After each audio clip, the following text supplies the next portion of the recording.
మీ అందరికీ మన ప్రభువును రక్షకుడైనటువంటి యేసుక్రీస్తు నామములో ప్రత్యేకమైనటువంటి వందనాలండి. ఇంకా రావాల్సినటువంటి సంఘ బిడ్డలు ఎవరైనా ఉంటే త్వరగా మీ పనులు పూర్తిగా చేసుకుని, సమయం చాలా అయింది కాబట్టి త్వరపడి దేవుని సన్నిధిలో సహవాసంలో పాల్గొనాలని ప్రభు పేరట కోరుకుంటున్నాను. ప్రార్థన చేసుకున్నాను. మహాపరిశుద్ధుడా, మహాగణుడ, మహోన్నతుడ, సర్వాధికారి, సర్వ సృష్టికర్త అయిన మా కన్న తండ్రి, మీ పరిశుద్ధమైన మీ ఉన్నతమైన గొప్ప నామానికి కృతజ్ఞతలు చెల్లిస్తున్నాం తండ్రి. ఇదిగోనైనా ఇంతవరకు గడిచిన జీవిత కాలం అంతా మీ సజీవ రెక్కలతో మమ్మల్ని భద్రపరిచి మీ కృపలో బలపరిచి తండ్రి నాయన మమ్మల్ని మీ కుమారుడి యొక్క క్రీస్తు స్వరూపంలోకి మార్చుకోవడానికి మాకు మరి కొంత సమయాన్ని ఇచ్చినందుకు మీకు స్తుతులు స్తోత్రాలు చెల్లించుకుంటున్నాం తండ్రి. ఇదిగో తండ్రి నాయన మరొక నూతన సంవత్సరంలో మేము ప్రవేశపెట్టి ఉండగా నూతన సంవత్సరంలోని మొదటి ఆదివారం ఆయన ఆరాధన కొడుకు సహవాసానికి నాయన మమ్మల్ని నిలబెట్టుకున్నందుకు మీకు స్తుతులు స్తోత్రాలు చెల్లించుకుంటున్నాం తండ్రి నాయన. ఇదిగో తండ్రి ఎంతవరకు పాటల ద్వారాను ఆరాధన ద్వారాను తండ్రి నాయన ఈ దోషల ద్వారా మీరు మాతో మాట్లాడిన మాటలను బట్టి నాయన మీకు స్తుతులు స్తోత్రాలు చెల్లించుకుంటున్నాం తండ్రి నాయన. అన్ని విషయాలు మీరు కృప చూపించండి, బలపరచండి, తోడు నడిపించండి తండ్రి. నిలబడి నేనైనప్పటికీ నన్ను పూర్తిగా మరుగు చేసి తండ్రి నీ ఆత్మ ప్రేరణతో నీ ఆత్మ సహాయంతో తండ్రి మేము ఏ మాటలైతే చెప్పడానికి ఇష్టపడి సిద్ధపడి ఉన్నాము తండ్రి దాన్ని మరింత లోతుగా ఎటువంటి అపార్థానికి నేను గురి దారి తీయకుండా తండ్రి నాయన ఇదిగో అర్థం చేసుకునే రీతిలో మమ్మల్ని అందరినీ ఉంచమని తండ్రి నాయన.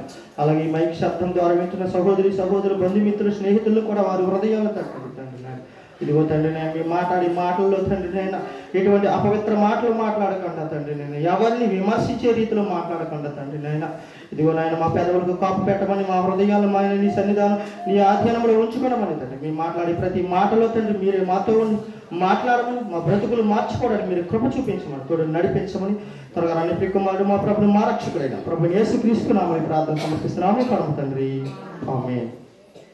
మరొకసారి కూడి వచ్చిన మీ అందరికీ కూడా ప్రత్యేకమైనటువంటి వందనాలండి. చాలా మంచిది. ఇంకా సంఘస్థులు రావాల్సిన వారు ఉన్నారు. మరి సమయాన్ని వాళ్ళు అర్థం చేసుకుని విలువైన సమయంలో ఉన్నాం. మరొక 7 రోజులైతే కానీ మరలా ఇక్కడ కూడుకో ఏమండి. సమయాన్ని దృష్టిలో పెట్టుకుని సద్వినియోగం చేసుకోవాలి. కాబట్టి చాలా జాగ్రత్తగా ఆలోచిద్దాం. దైవ గ్రంథము నుండి అలాగే మన చుట్టూ జరుగుతున్న పరిస్థితుల నుండి కానివ్వండి, మనం వచ్చిన జీవిత విధానంలో నుండి కానివ్వండి, కొన్ని అంశాలను తీసుకుని మనం ఈరోజు మాట్లాడుకోబోతున్నాం. అసలు క్రీస్తుని నమ్మడానికి గల కారణం ఏంటి? క్రీస్తుని ఎందుకు అంగీకరించాలి? ఈరోజు ప్రపంచవ్యాప్తంగా క్రైస్తవులు ఎందుకు క్రిస్మస్ అనే పండగని ఏర్పాటు చేసుకుని క్రీస్తుని ఆరాధించేవారుగా ఉన్నారు అనే విషయాలు, కొన్ని విషయాలు మనం ఆలోచింపజేసుకునేట్టుగా మనం ఆలోచిద్దాం. ఈ యొక్క ప్రసంగము ఎవరిని విమర్శించడానికి కాదు, ఎవరిని హేళన చేయడానికి కాదు. నా మాటలు అర్థం చేసుకొని అపార్థం చేసుకోకుండా అర్థం చేసుకోవాలని ప్రభు పేరట మిమ్మల్ని అందరినీ కూడా వేడుకొంటున్నాను. అసలు ప్రభు ఎందుకు ఈ లోకానికి వచ్చాడు అనేది మనం కొన్ని విషయాలు ఆలోచిస్తే కనుక లోకాసు వార్త మొదటి అధ్యాయము 75వ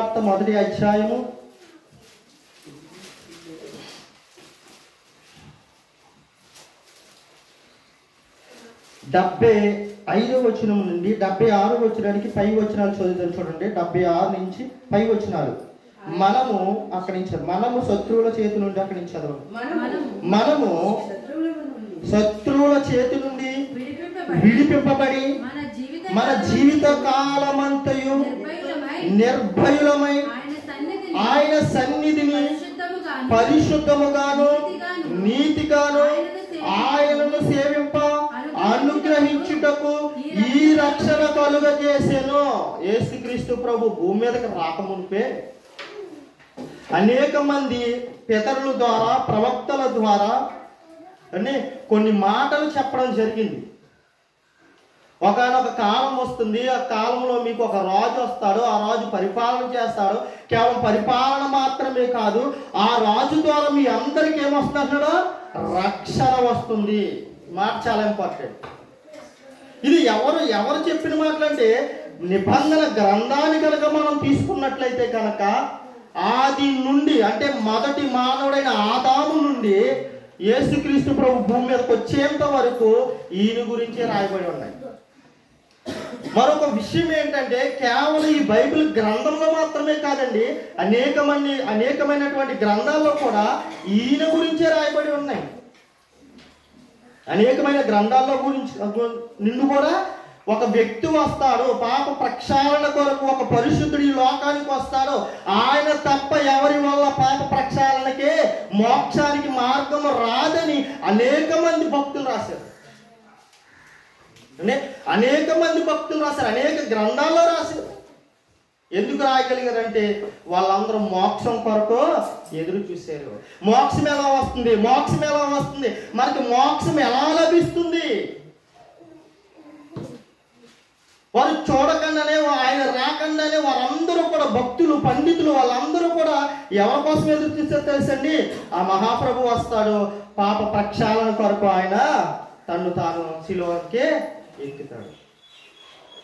దాని గురించి చెబుతూ ఇక్కడ మనకు మాట రాస్తున్నాడు. ఒక మాట మనం ఆలోచిస్తే ప్రియులారా చూడండి, ఇక్కడ ఏమని రాస్తున్నాడు చూద్దాం. పరిశుద్ధముగా పైన మనము శత్రువుల చేతి నుండి విడిపింపబడి మన జీవిత కాలమంతయు నిర్భయులమై ఆయన దేవుని సన్నిధిని పరిశుద్ధముగాను నీతిగాను ఆయనను సేవకు అనుగ్రహించుటకు ఈ రక్షణ కాలం అంటే యేసుక్రీస్తు ప్రభు రావడానికి గల కారణం చెప్తున్నాడు ఇక్కడ. మనం చాలా జాగ్రత్తగా ఆలోచిస్తే ఒక విషయాన్ని ఆలోచించండి. మనము శత్రువుల చేతి నుండి విడిపింపబడడానికి ఒకటి ఏంటంట, శత్రువు ఎవరనేది మనం ఆలోచించాలి, తర్వాత చెప్తాను. అంటే మనము శత్రువుల చేతి నుండి విడిపింపబడడానికి మన జీవిత కాలం అంతయు భయము లేకుండా దేవుని సన్నిధిలో చూడండి, చాలా జాగ్రత్తగా ఆలోచించే యేసుక్రీస్తు ప్రభు ఈ లోకానికి ఎందుకు రావాల్సి వచ్చిందంటే మనము నిర్భయులమై ఆయన సన్నిధిని పరిశుద్ధముగాను నీతిగాను దేవుణ్ణి ఆరాధించడానికే ఈ రక్షణ వచ్చింది. అప్పటి వరకు కూడా పరిశుద్ధంగాను నీతిగాను ఆయన ఆరాధించలేదంటే అవకాశం లేదు. ఆయన కోసం ఎదురు చూసిన వారికి ఉంది, కానీ సమస్త ప్రజలందరికీ కూడా ఏం లేదు, అవకాశం లేదు. ఆయన వస్తాడు కానీ ఆయన కోసం ఎదురు చూసిన వారు అందరికీ ఉంది, కానీ తెలియని వాళ్ళు ఎందరో ఉన్నారో ఇది కొందరికి కాదు అందరి కొరకని మాట తెలియడం కోసం క్రీస్తు ఈ లోకానికి వస్తాడు. చూడండి ఏమంటున్నాడు, ఆయన సన్నిధిని పరిశుద్ధముగాను నీతిగాను దేవుణ్ణి ఆరాధించడానికి అనుగ్రహించడానికి ఈ రక్షణ. అసలు ప్రభు ఎందుకు వచ్చాడు, రక్షణ మీకు ఏంటి అవసరం అంటే దేవునికి నీకు మధ్య ఏం లేదు, సమాధానం లేదు. నువ్వు దేవుని మందిరంలోనికి వెళ్ళి డైరెక్ట్ గా వెళ్ళి నువ్వు దేవుణ్ణి ఆరాధించడానికి అర్హత లేదు. నువ్వు పరిశుద్ధంగా జీవించట్లేదు, పరిశుద్ధంగా దేవుణ్ణి ఆరాధించలేకపోతున్నావు, నీతిగా దేవుణ్ణి నువ్వు ఆరాధించలేకపోతున్నావు. ఏంటయ్యా దేవుణ్ణి ఆరాధించడానికి, భయము లేకుండా దేవుణ్ణి ఆరాధించడానికి ఏంటయ్యా అర్థం వస్తుందంటే మనలో ఉన్న పాపమే అడ్డుగోడగా నిలబడుతుంది. దేవునికి నీకు మధ్య సమాధానం లేకుండా దూరాన్ని పెంచింది ఏంటంటే నీలో నాలో ఉండే పాపమే దేవునికి నిన్ను దూరం చేస్తుంది. ఎవరో శత్రువు కాదు. మనిషి అనుకుంటారంటే చాలా తేలిక, ఈ భూమి మీద ఉన్నటువంటి వారు అందరూ అనుకుంటున్నారు క్రైస్తవ్యానికి హిందూ శత్రువు అనుకుంటారు, హిందువు క్రైస్తవ్యానికి శత్రువులు అనుకుంటారు. అంటే ఒకరిలో అంటే ఒక మతానికి శత్రుత్వం లేదు ఈ భూమి మీద. ఎవరికి ఎవరు శత్రువులు అంటే నీకు నువ్వే శత్రువు, అది గుర్తుపెట్టుకోవాలి. ఎవరు శత్రువులు అంటే నీలో ఉండే పాపమే నీకు పెద్ద శత్రువు. ఈ విషయాన్ని భూప్రపంచం ఏం చేసుకోలేకపోతుంది తెలుసా, తెలుసుకోలేకపోతుంది. అందుకే అనేకమైన పిచ్చి ప్రయత్నాలు చేస్తుంది ఈరోజు ప్రపంచం. ఎవరయ్యా శత్రువు అంటే నీ పక్కవాడు కాదు, నీ కులం కానివాడు కాదు, నీ ఇంటి పేరు కానివాడు కాదు, నీ వర్గం కానివాడు కాదు, నీ మతం కానివాడు కాదు, నీకు నువ్వే శత్రువువి. ఆ శత్రువు ఎక్కడున్నాడంటే ఎక్కడో బయట లేడు, నీలోనే ఉన్నాడు. అదే పాపం అనే పెద్ద శత్రువు.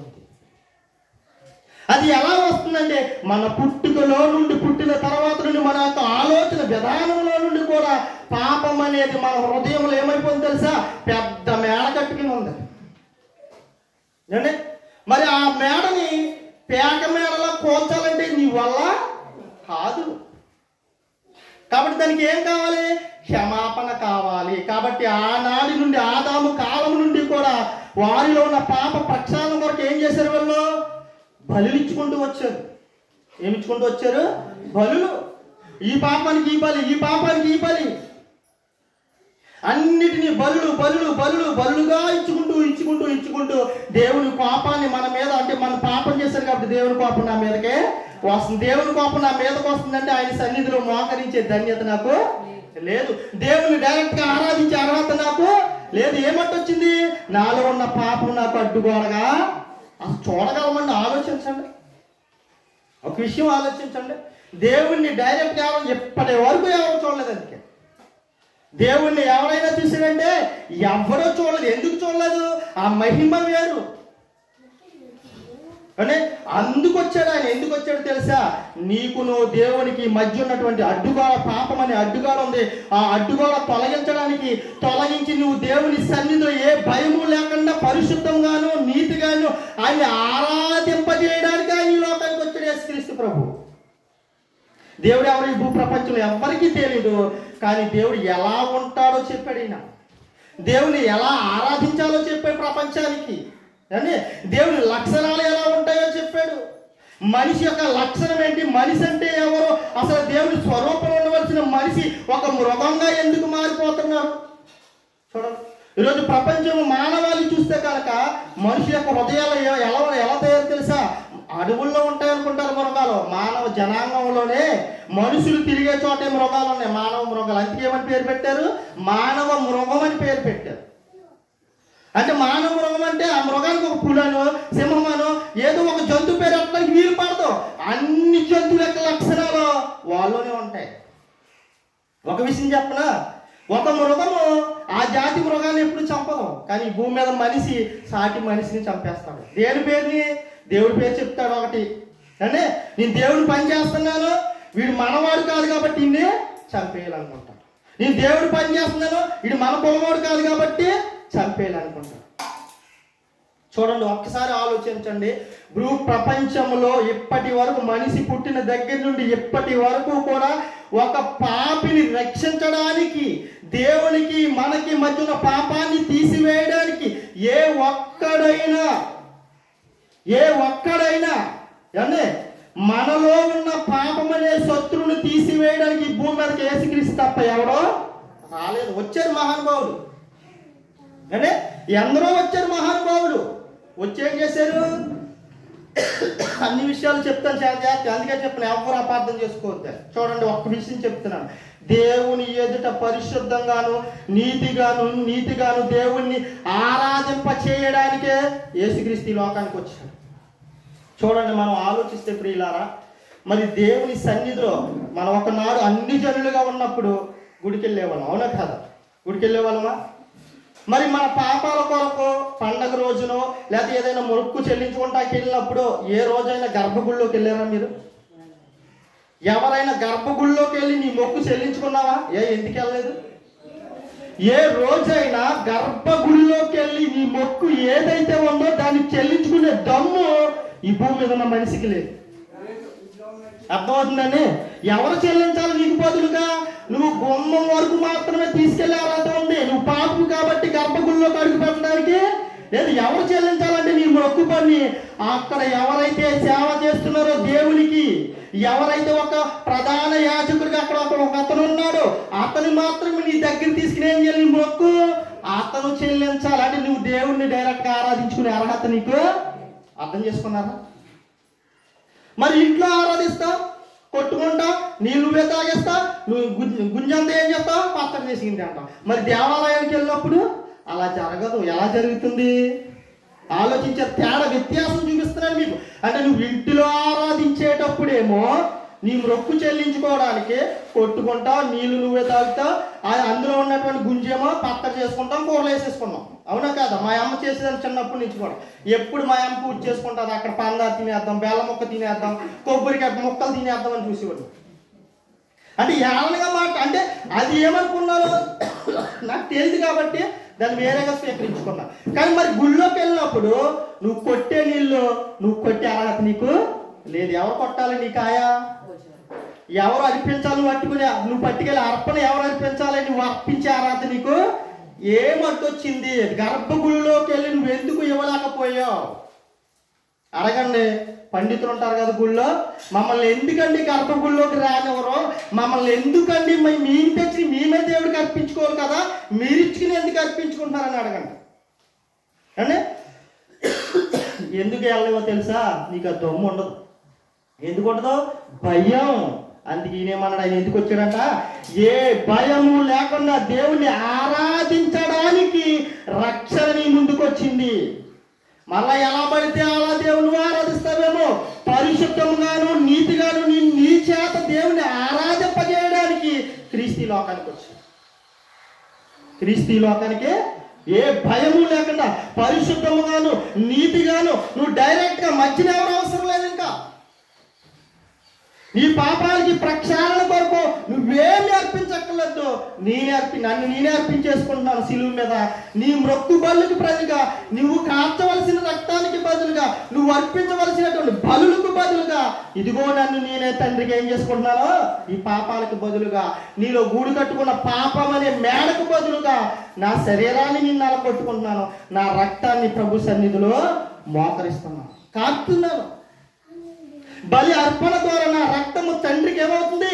పాప ప్రక్షాళన కొరకు, భూమి మీద ఉన్న పాప ప్రక్షాళన ప్రజలందరి కొరకు నా రక్తాన్ని చిందింపజేస్తున్నాను. యేసుక్రీస్తు ప్రభువు వారు రాకముందు వరకు కాదండి, ఈ యొక్క బలులు అనేవి కూడా చూస్తే కనుక ఒక మహాత్ముడు వచ్చాడు. యేసుక్రీస్తు భూమి మీదకి రాకముందు ఎవరంటే బుద్ధుడు అనే ఒక వ్యక్తి వచ్చాడండి. క్రీస్తుపూర్వం 500 సంవత్సరాల క్రితం బుద్ధుడు అనే ఒక మహాత్ముడు వచ్చాడు ఈ లోకానికి, పుట్టాడు ఈ లోకంలో. ఆయన తల్లిదండ్రులు ఏం చేశారంట? ఇంటిలోనే బంధించి ఉంచేశారంట. వీడు బయటికి వెళ్తే ప్రజాసేవ చేసేస్తాడో, వీడు మారిపోతాడో, వీడి హృదయం మంచిది కాదు, వీడి హృదయం చాలా సున్నితమైనది, ఏ పాపం చూసినా వీడు తట్టుకోలేడు, ఏ వ్యతిరేకమైనటువంటి అపరిశుద్ధమైన చూస్తే ఇతను తట్టుకోలేడు అని ఏం చేశారంట? బంధించేశారు. ఆయన ఒక కాలం వచ్చేటప్పుడు, ఒక సమయం వచ్చేటప్పుడు ఇంట్లో లేడు, వచ్చేసాడు బయటికి. వచ్చి ఎప్పుడైతే దేవుణ్ణి ఆరాధించడానికి పాప ప్రక్షాళన కొరకు ఈ బలులు అనేవి అర్పిస్తున్నారో, ఇదిగో ఈ అర్పణ కరెక్ట్ కాదు, ఈ అర్పణ కరెక్ట్ కాదు, జీవహింస కరెక్ట్ కాదు, జీవహింస చేయొద్దు మీరు అని ప్రపంచానికి ఏం తెచ్చాడు తెలుసండి? ఒక సూచన అనేది తీసుకొచ్చాడు. అప్పటి నుండి బలు అర్పించడం కొద్ది కొద్దిగా పాపానికి బలు అర్పించడం కొద్ది కొద్దిగా తగ్గించేసి ఏమి తీసుకొచ్చావు? వెజిటేబుల్ తీసుకొచ్చారు, ఫ్రూట్స్ అట్టుకెళ్ళడం. అంటే ఈ సృష్టిలో ఉండే ఫ్రూట్స్ ఏవైతే ఉన్నాయో వాటిని దేవుడికి అర్పించాలనుకున్నారు. అవునా కాదు? జరుగుతుందా లేదా?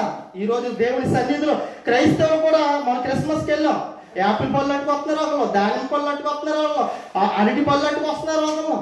ఏంటంటే పలహారం అంటారు. అంటే మరలా దాన్ని ఏం చెప్తున్నారు? మరలా పాట పాడుతున్నారు. ఆ పాటను ఎవరు పాడుకుంటే మళ్ళీ ఆడికి వేస్తున్నారు. ఏమైపోయింది?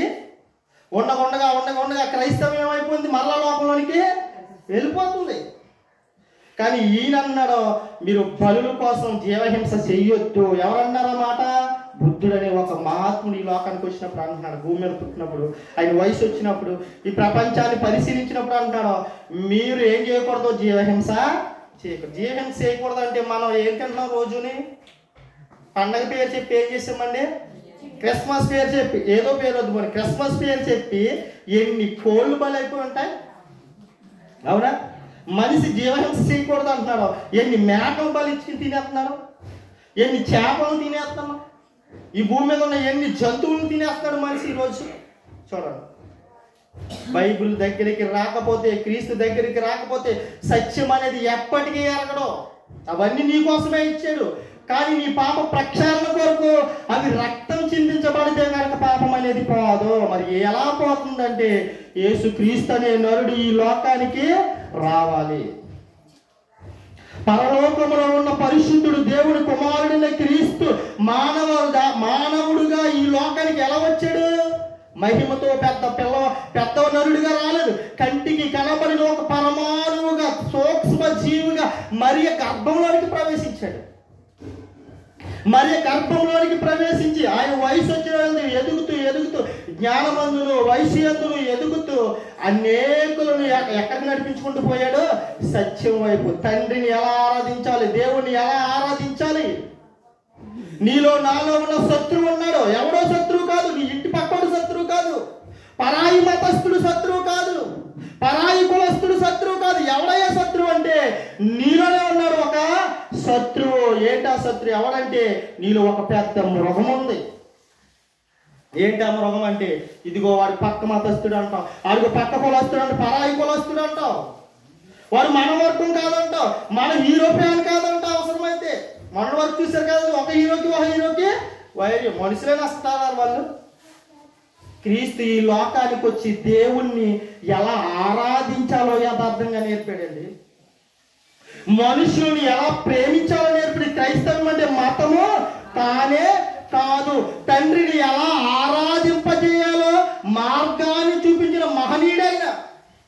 ఈరోజు ప్రపంచం ఏమనుకుంటుంది? క్రైస్తవం అంటే మతం, పరాయి మతం, విదేశీ మతం అంటుంది. క్రీస్తు వచ్చి లోకానికి ఎవరైనా చంపమని చెప్పాడు? అసలు ఎక్కడైనా ఆయన బోధలో నీ శత్రువుని చంపేమన్నాడా? శత్రువుని సహా క్షమించమన్నాడా? క్షమించమన్నాడా.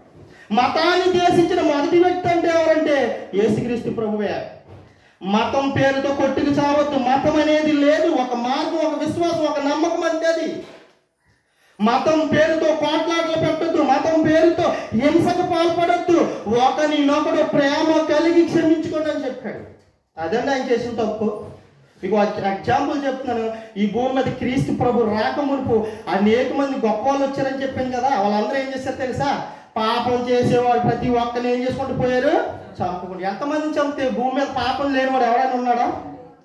భూ ప్రపంచం మీద పాపం లేనివాడు ఎవడైనా మహాత్ములు వచ్చారు, రాక్షసులు చంపుకుంటూ పోయారంట. ఈ భూమి మీద ఎవడైనా పరిశుద్ధంగా జీవించిన వాడు నేను ఉన్నానని చెప్పగలరా? కానీ ఒకే ఒక్క అతను చెప్పాడు. ఎవరైనా నాలో పాపం ఉందని మీలో ఎవడు నిరూపింపగలడు? దమ్ముగా మాట్లాడింది ఎవరో? ఒక్క యేసుక్రీస్తు ప్రభువే మాట్లాడాడు. ఈరోజు ఎవరినని అడిగితే నువ్వు పాపం అంటే కాదంటాడు. నువ్వేమైనా పరిశుద్ధుడు అంటే కాదంటాడు. గట్స్గా నేను పాపిని కాదని చెప్పలేడు, లేకపోతే నేను పాపిని అని కూడా చెప్పలేడు. ఏమో అందరిలాగా నేను ఉన్నాను అంటే అది ఉద్దేశం ఏంటి? నలుగురితో డాష్ అంటే నలుగురు అలా ఉన్నారు కాబట్టి నేను అలాగే ఉంటాను, అందులో తేడా ఏముంది అని మనిషి ఆలోచన చూసారు ఎలా మారిపోయింది ఈరోజు. మరి అలా లెక్కేస్తే అనేక మంది ఈ భూమి మీదకి దైవావతారాలుగా వచ్చారు. వచ్చిన వారు ఎవరిని చంపేశారు? ఎవడైతే పాపం చేస్తున్నారో, ఎవడైతే తప్పు చేస్తున్నారో అందరిని చంపుకుంటూ పోయారా? చంపినోడు. ఇప్పుడు జబ్బు వచ్చిందండి, నాకు కరోనా వైరస్ వచ్చింది. ఇప్పుడు డాక్టర్ ఏం చేయాలి? నన్ను చంపాలా, నాలో ఉన్న వైరస్ని చంపాలా? ఆలోచించండి చాలా జాగ్రత్త. నాకు కరోనా వైరస్ వచ్చింది, నాకే కాదు ఈ ప్రపంచంలో ప్రతి ఒక్కరిని టచ్ చేసుకెళ్ళింది కదండి. కరోనా వైరస్ వచ్చింది. వైరస్ వచ్చినప్పుడు మనలో ఉన్న వైరస్ని చంపాలా? వీడికి వైరస్ వచ్చింది కాబట్టి, వీడికి జబ్బు వచ్చింది కాబట్టి వీడిని చంపాలా? ఏది రైట్ ఆలోచించండి. మనలోకి వచ్చినటువంటి వైరస్ని చంపేవాడు డాక్టర్ అవుతాడు. అర్థమవుతుందా? మనలోకి వచ్చినటువంటి వైరస్ని తీసివేసినవాడు, ఆ వైరస్ని చంపినవాడు వైద్యుడు అవుతాడు. మనిషిని చంపినవాడు ఏమవుతాడు? అంతకుడు అవుతాడు. చాలా జాగ్రత్త, వ్యత్యాసం చూపిస్తాను మీకు, ఆలోచించండి. తప్పు చేశాడని నువ్వు మనిషిని చంపేసి దేవుడు అంటున్నావు, కానీ ఆయన మరి డాక్టర్ నీకు జబ్బు వచ్చింది నేను చంపేస్తే దేవుడు ఇప్పుడు నువ్వేమంటావు? కాపాడాడు అనుకోండి, మీరు దేవుళ్ళు అంటుండండి బాబా అంటావు. లేకపోతే దేవుడండి మీరే దేవుడండి నా బిడ్డను కాపాడండి, మీ కాలు పట్టుకుంటాడని దేవుడిని ఎవరిని బతిమలాడతావు? డాక్టర్ని బతిమలాడతావు. ఏమి ప్రాణాంతకరమైన మరణ వ్యాధి వచ్చింది నా బిడ్డకి, ఏమైనా సరే ఏదో రకంగా కాపాడండి అంటావు. కాబట్టి మా ప్రాణాంతకరమైన మరణ వ్యాధి వచ్చింది, ఆ బిడ్డ నుంచి మరొకరికి వచ్చేస్తుంది కాబట్టి ఆ బిడ్డను చంపేమని అడుగుతావు. నువ్వు అడుగుతావండి? అడగవు. నా బిడ్డకి వ్యాధి వచ్చింది, ఆ వ్యాధి స్ప్రెడ్ అయిపోతుంది అందరికీ కాబట్టి ఆయన చంపేమంటావా? ఆ బిడ్డలో ఉన్న వ్యాధిని చంపమని అడుగుతావు డాక్టర్ని. యేసుక్రీస్తు ప్రభు కూడా ఈ లోకానికి వచ్చి చేసింది ఏంటో తెలుసా? మనుషుల యొక్క హృదయాల్లో ఉన్న పాపాన్ని చంపివేయడానికి ఆయన ఈ లోకానికి వచ్చాడు. పాపిని చంపడానికి రాలేదు. కానీ ఈ ప్రపంచం మహాత్ములు అన్నవారు, దేవుళ్ళు అనబడిన వారు ఎవరిని చంపుకుంటూ పోయారు? పాపం ఎవరు చేస్తే వాడిని చంపేయండి, చంపి ఈ భూమి మీద ఒక మనిషి ఉండాలి. అయితే అవునా కదా? ఎవరు పరిశుద్ధుడు? మరి డాక్టర్ గారి విషయంలో జబ్బు వస్తే నీ బిడ్డకేమో బిడ్డను చంపొద్దు కాపాడమని అడుగుతున్నా, అందులో ఉన్న వైరస్ని చంపమని అడుగుతున్నా. మరి ఆ ప్రభు వచ్చేమో మనలో ఉన్న పాపం అనే వైరస్ని తీసేసి మనల్ని కాపాడుతుంటే, పాపిని క్షమించి పాపాన్ని చంపినటువంటి యేసుక్రీస్తునేమో మత నాయకుడు అంటుంది ప్రపంచం, మనిషిని చంపిన వాడేమో మహాత్ముడు దేవుడు అంటుంది. చూడండి ఎలా వ్యత్యాసం చూడండి. అయితే డాక్టర్ గారు కూడా నీ బిడ్డకి జబ్బు వస్తే చంపేయాలన్నమాట. ఇప్పుడు ఎందుకు? మరణకరమైన వ్యాధి వచ్చింది, ఆ బిడ్డ ద్వారా అనేక మంది చచ్చిపోతారు కాబట్టి ఏం చేయాలి? ఇప్పుడు చంపి ఆడి దేవుడు అవుతాడు. ఎవరైతే చంపితే ఆడి దేవుడు అవుతాడు. ఇప్పుడు జబ్బుని చంపిన వాడు డాక్టర్ అవుతాడు. మనిషిలో ఉన్న పాపాన్ని చంపిన వాడే దేవుడు అవుతాడు. కానీ మనిషిని చంపిన వాడు దేవుడు ఎలా అవుతాడండి? ఆలోచించండి, వ్యత్యాసం ఆలోచించండి ఒకసారి. అవునా కాదా? మనిషిని చంపిన వాడు దేవుడు కానే కాడు. అలా లెక్క ఈ భూమి మీద ప్రతి ఒక్కడు కూడా పాపే, ఏ భేదము లేదు. అందరూ పాపము చేసి దేవుడు అనుగ్రహించి మహిమను పొందరు. ఏటా మహిమ అంటే దేవుడితో మాట్లాడుకునే మహిమ ఇచ్చాడు, దేవునితో స్నేహం చేసే మహిమ ఇచ్చాడు దేవుడు. దాన్ని ఏం చేసుకున్నాడు? మనిషి పాపం చేసి పోగొట్టుకున్నాం. ఎవడో ఒకళ్ళిద్దరా? ఈ భూమి మీద ఉన్న ప్రతి ఒక్కడో పాపే. కాదనోడు ఏడుంటారు? అమ్మని నా ఎదుర్కొన్నాం. వాళ్ళు ఎన్ని పాప లక్షణాలు, వైరస్ ఎంత వైరస్ ఉందో, పాపం అనే వైరస్ ఎంత ఉందో చూపిస్తారు. నీలో ఉన్న పాపం అనే వైరస్ పోవాలంటే ఎక్కడికి రావాలి? క్రీస్తు దగ్గరికి రావాలి. ఆయనకి మాత్రమే అర్హత ఉంది. ఆయనకి మాత్రమే దేవుడు ఆ అర్హతని ఇచ్చాడు. దేవుడు పాపం తీసే అర్హతని ఎవరిచ్చారంటే నీ పాప ప్రక్షాళన కొరకు క్రీస్తు బలైపోయాడు. ఆయన బలవుతే, ఆయన రక్తాన్ని కారిస్తే, ఆయన పుట్టి శిలువ మీద ప్రాణం పెడితే నీ పాపానికి ప్రక్షాళన ఎలా వస్తుంది? ఆలోచించండి అసలు. మరి ఎలా కూడా అడిగే వాళ్ళు ఉంటారు కదా. ఎప్పుడో 2000 సంవత్సరాల క్రితము ప్రభు వచ్చి పుట్టి ఎదిగి అనేకులు ఏర్పరుచుకుని ఏదో కొన్ని మాటలు చెప్పి శిలువ మరణానికి అప్పగించేసుకుంటే, ఆయన ఎప్పుడో 2000 సంవత్సరాల క్రితం రక్తాన్ని చిందిస్తే నీ పాపానికి క్షమాపణ ఎలా దొరుకుతుంది అని అడిగేవాళ్ళు ఉంటారు. ఎలా దొరుకుతుందంటే ఆయన యొద్దకు వస్తే, ప్రభు యొద్దకి ఎవరైతే వస్తాడో వాళ్ళకి ఏమొస్తుంది తెలుసా?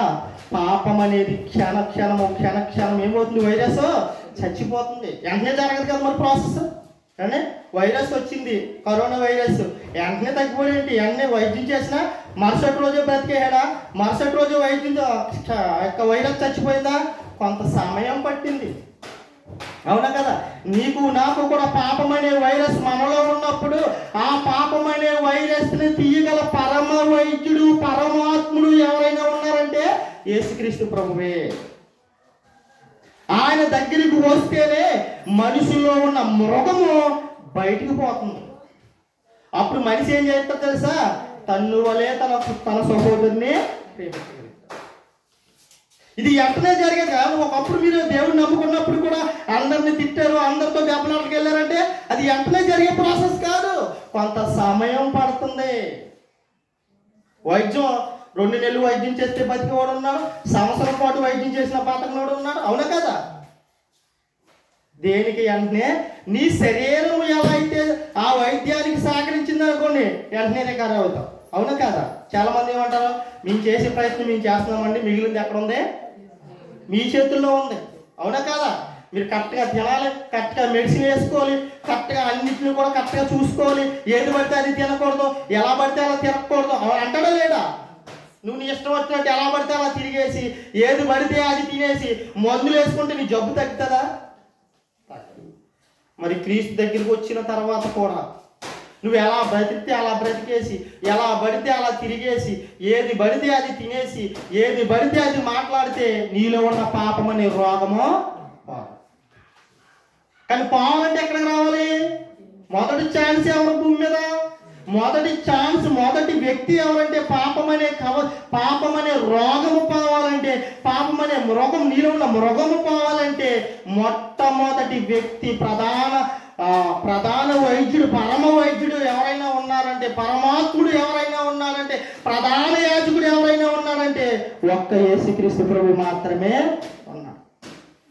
అందుకే ఆయన ఏం చేశాడండి? మనుషులలో ఉన్నటువంటి పాపాన్ని చంపడానికి తన శిలువకు అప్పగించిన వారిని సైతం ఆయన ఏం చేశాడు?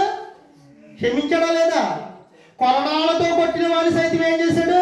క్షమించడా లేదా? చాలా మంది అంటాడు ఆడి కేసులు 3 మేకలే ఆయన పీక్కోలేకపోయాడు అంటాడు. ఆయన పీక్కోలేదు కాబట్టి నీకు నాకేమొచ్చింది? క్షమాపణ వచ్చింది. పాపం అనే వైరస్కి ఏమొచ్చింది? మెడిసిన్ వచ్చింది. పాపమైన వైరస్కి ఏమొచ్చింది? ఇప్పుడు ఆయన 3 మేకులు పీక్కోలేదు కాబట్టి నీ పాపాన్ని ఆయన తీసుకున్నాడు కాబట్టి క్షమాపణ. నువ్వు దేవుని ఎదుట అసలు ఏ భయం లేకుండా దేవుని ఆరాధించడానికి వచ్చారా లేదండి? అంటే వచ్చారా? ఏ భయం లేకుండా ఈరోజు దేవుని సన్నిధిలో ఆరాధన చేయడానికి వచ్చామంటే కారణం ఏంటి? యేసుక్రీస్తు. ఆయన లేకపోతే మనం నిజమైన దేవుడి దగ్గరికి రాగలమా? ఆయన ఆరాధించగలమా భయం లేకుండా? ఆయన తీసి ఈ లోకానికి వచ్చిన రక్షణ ఏంటంటే దేవుణ్ణి దేవునిగా ఆరాధింప చేయడానికి, మనిషిని దైవత్వంలోనికి నడిపించడానికి ఆయన ఈ లోకానికే వచ్చాడు. ఎగ్జాంపుల్ చెప్తున్నాను. చిన్న బాబున్నాడు అనుకోండి అంటే 2వ సంవత్సరం బాబున్నాడు అనుకో, తండ్రి ఎంత ఉంటాడు? ఎంత ఉంటాడు? ఇప్పుడు తండ్రి ఒడిలోకి ఆ బిడ్డ వెళ్ళాలంటే తండ్రి ఒంగోలా, బిడ్డ పైకి ఎగరాలా? ఎగరగలవా నువ్వు? ఆ బిడ్డ 2వ సంవత్సరం బిడ్డ పైకి తండ్రి రొమ్ముని ఆడుకుంటానికి ఎగరగలవా? ఎగరలేడు. ఎవరు ఒంగోవాలి? తండ్రి ఒంగోవాలి. అందుకే మనలో ఉన్న పాపాన్ని తీసివేయడానికి మనం ఆయన దగ్గరికి వెళ్ళడానికి వీలు లేదు కాబట్టి ఆ పరమాత్ముడు దేవుడు కుమారుని క్రీస్తు ఆ పరలోకంలో భూమి మీదకి ఏమయ్యాడు? భూమి మీదకి వచ్చాడు. ఎందుకు? నువ్వు ఆయన దగ్గరికి వెళ్ళే అర్హత లేదు, నువ్వు వెళ్ళలేదు, నీ వల్ల కాదు కాబట్టి ఆ పరమాత్ముడైనటువంటి దేవుడి కుమారుని క్రీస్తు ఎలా వచ్చాడో తెలుసా? ఆయనే మన మధ్యకి ఎలా వచ్చాడు? మరలా దేవుడిగా వస్తే మనం ఈ భూమిది ప్రపంచం ఆగదు కాబట్టి మరి మనల్ని ఎత్తుకోవాలంటే ఎలా రావాలి? మానవుడిగానే రావాలి. మళ్ళీ హక్కును చేర్చుకోవాలంటే ఎలా రావాలి? మానవుడిగానే రావాలి. కాబట్టి ఆయన ఏం చేశాడు తెలుసా? ఆ మహాలోకంలో నుండి ఈ భూమి మీదకి వచ్చేసాడు. ఎందుకు? నిన్ను నన్ను ప్రేమించి మనందరినీ ఆయన రొమ్మున ఆనుచుకోవడానికి, తండ్రి రొమ్మున చేర్చడానికి ఆయనే ఈ లోకానికి వచ్చి మరలా దేవుడిగా ఉండిపోతే, దేవుడిగా వస్తే జరిగే కార్యక్రమం కాదు కాబట్టి ఆయన మానవుడిగా ఈ లోకానికే వచ్చేసాడు. మానవుడికి ఈ లోకానికే వచ్చిన ఆయన ఎలా వచ్చాడు? మరలా నువ్వు ఏ సైజులో ఉంటావో అదే సైజులో ఉన్నావు. మనిషి ఏ సైజులో పుడతాడో అదే సైజులో పుట్టాడు. మనిషి ఎదిగిన తర్వాత ఎంత హైట్ ఉంటాడో అంత హైటే ఉన్నాడు. ఈ మహాత్ముడు కాబట్టి ఏదో పెద్ద మనిషి అయిపోయినట్టు, ఆకాశం అంత ఎత్తి వెళ్ళిపోయినట్టు ఎక్కడా చూపించలేదు. కానీ ఈ లోకానికి వచ్చి పాపుల మధ్య పాపం అనేది ఎరగకుండా అంటే పాపులతో కలిసి జీవించి పాపాన్ని ప్రక్షాళన కొరకు తను తాను ఏం చేసుకున్నాడో తను తాను తగ్గించుకుని సిలువ మరణానికి అప్పగించుకున్నాడు. చూడండి, ఆయనకి ఈ లోకంలో ఉన్న వారందరికీ చూస్తే కనుక వారందరూ ఏం చేశారంటే రాక్షసుడు అనే ప్రతి ఒక్కరిని చంపేశారు. రాక్షసుని చంపిన ప్రతి ఒక్కరు దేవుడు అయిపోతే మనము రాక్షసులు ఈ భూమి మీద. మనం కూడా ఏం చేయాలి? ఇప్పుడు చంపేయాలి. పాపం చేసిన ప్రతి ఒక్కరిని ఏం చేయాలి? చంపేయాలి. అంటే జబ్బు వచ్చిన ప్రతి ఒక్కరిని ఏం చేయాలి? జబ్బు వచ్చింది కాబట్టి చంపేయాలి. ఇప్పుడు అవునా? అంతేనా? రాక్షసుని చంపేవో ప్రతి ఒక్కరు దేవుడు అయిపోతే జబ్బు వచ్చిన ప్రతి ఒక్కరిని డాక్టర్ ఏం చేయాలి? చంపేస్తే డాక్టర్ అవుతాడు. ఆ లెక్క ప్రకారం చంపకపోతే ఏమవుతాడు? డాక్టర్ అవడానికి ఏమి రాదండి. చాలా మంది వెళ్తారు డాక్టర్ గారి దగ్గర. మన దగ్గర ఏ జబ్బు ఉండదు, అయినా అనుమానం వెళ్తాం కదా. డాక్టర్ గారు అంటారు మీకు ఏ తేడా లేదండి, మీ అనుమానం మీ జబ్బు అండి, ఏం కాదు, ప్రశాంతంగా ఉండండి, తినండి, శుభ్రంగా తినండి, శుభ్రంగా తాగండి, ఆనందంగా ఉండండి. ఈ డాక్టర్ గారికి ఏంటి వెళ్దా అంటారు ఒకరు. అలా చెప్పిన డాక్టర్లు ఏమంటారు? ఏమీ తెల్లంటారు. అంటే ఇప్పుడు ఏం చేయాలి? ఓ ఇన్ని మందులు ఇచ్చేసి అడిగి వెళ్ళినందుకు అయ్యో నీకు పెద్ద జబ్బు ఉంది, నువ్వు చచ్చిపోతావు త్వరలోని, కాబట్టి నువ్వేం చేయాలి? ఇప్పుడు ఇవి బిల్లలన్నీ టైం టు టైం వేసేసుకో అంటే అప్పుడు నమ్ముతాడు. నిజంగా జబ్బు లేకపోయినా మందులు ఇచ్చేవాడిని నమ్ముతుంది ప్రపంచం. ఏ జబ్బు లేదు, నువ్వు ధైర్యంగా ఉండు, నువ్వు హ్యాపీగా ఉండు, నువ్వు సుఖంగా ఉండు, శుభ్రంగా పని చేసుకొని చెప్పు. ఈ డాక్టర్ గారికి ఏం చేయాలంటున్నావు? చూసారా? అంటే ఏంటంటే అమాయకత్వం.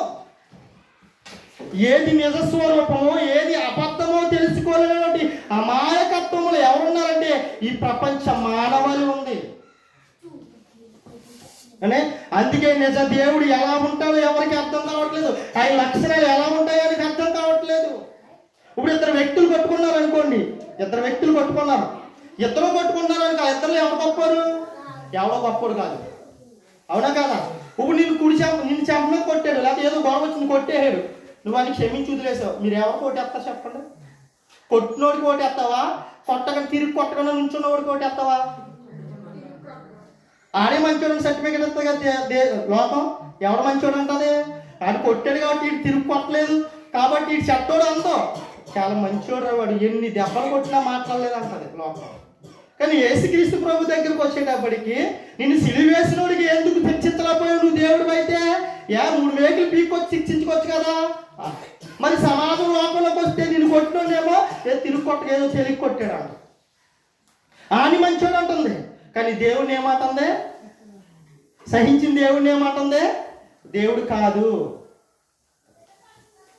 కానీ మనిషిని మాత్రం అది దేవుళ్ళు అంటుడండి, పాపం ఎవరిని ఏమంటండి అంట, అవునా కదా? అంటావా లేదా? మరి నీ లెక్క ప్రకారం ఏం చేయాలి? నిన్ను కొట్టినోడిని తిరిగి కొట్టేయాలి, నిన్ను చంపినోడిని తిరిగి చంపేయాలి. చంపితే తిరిగి చంపగలవా? ఉంటావు భూమి మీద? నువ్వు ఉండవు. ఎలా చంపుతావు? చూడండి, ఆలోచించండి. నిన్ను కొట్టినోడేమో తిరిగి కొట్టకపోతేనేమో ప్రపంచం ఏమంటుంది? దేవుళ్ళు అంటాడండి, ఆయన ఎవరు ఊసు తీయడండి, ఎవరు జోలికి వెళ్ళదండి, చాలా మంచోడండి అంటుంది.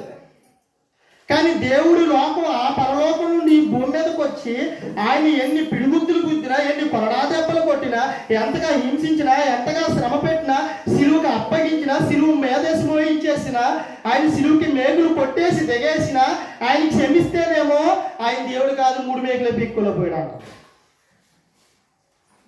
ఆయన నేర్పించింది అది. నిన్ను తిరిగి కుడి చెంప మీద కొట్టిన వాడిని ఎడమ చెంప త్రిప్పు కానీ తిరిగి కొట్టొద్దు అన్నవాడు గొప్పవాడు, నేను కొట్టుకొని చంపారు అన్నవాడు గొప్పడా? ఆలోచించాలి ప్రియులా, ఇదే దైవత్వం యొక్క లక్షణం. నిన్ను కొట్టిన వాడిని కూడా క్షమించే గుణం నీలోనికి తీసుకొచ్చిన వాడే నిజమైన దేవుడు అవుతాడు. కానీ నిన్ను కొట్టిన వాడిని తిరిగి కొట్టే, నిన్ను హేళన చేసిన వాడిని తిరిగి హేళన చేసే, నిన్ను ఎవరైతే అపహసిస్తున్నాడో వాడిని తిరిగి అపహసించు అన్నవాడు దేవుడు ఎందుకు అవుతాడు అసలు? ఆలోచించిందా? ఈరోజు దేవుడు అంటే ఎలా అయిపోయిందంటే చాలా దారుణం అయిపోయింది అన్నమాట. దేవుడు అనే పదానికి అర్థం తెలియకుండా, దేవుడు అనే మీనింగ్ అసలు దేవుడు అంటే ఏంటో తెలియకుండా ఎవరిని పడితే వాళ్ళు దేవుడు అంటే ఈ సమాజం. వారసం 4 సినిమాలు హిట్ అయితే వాడే దేవుడి ప్రపంచానికి. 4 సినిమాలు హిట్ అయినాయి అనుకోండి, ఆడంత గొప్ప లేడు అనుకోండి, ఎందుకు నటిస్తున్నాడు కాబట్ట. నిన్ను మోసం చేస్తున్నాడు. ఏం చేస్తున్నాడు? రంగేసుకుని మోసం చేస్తున్నాడు. వాడు రియల్ లైఫ్ వేరు, ఆ రియల్ లైఫ్ బాగానే ఉంటున్నాడు. నిన్నే అన్నాడు, నువ్వు రౌడీగా అవ్వు, నువ్వు అది చెయ్యి, నువ్వు ఇది చెయ్యి, డ్యాన్స్ చేసే, నువ్వు ఫైట్ చేసి అని నిన్ను ఎక్కడ తీసుకెళ్తున్నాడు?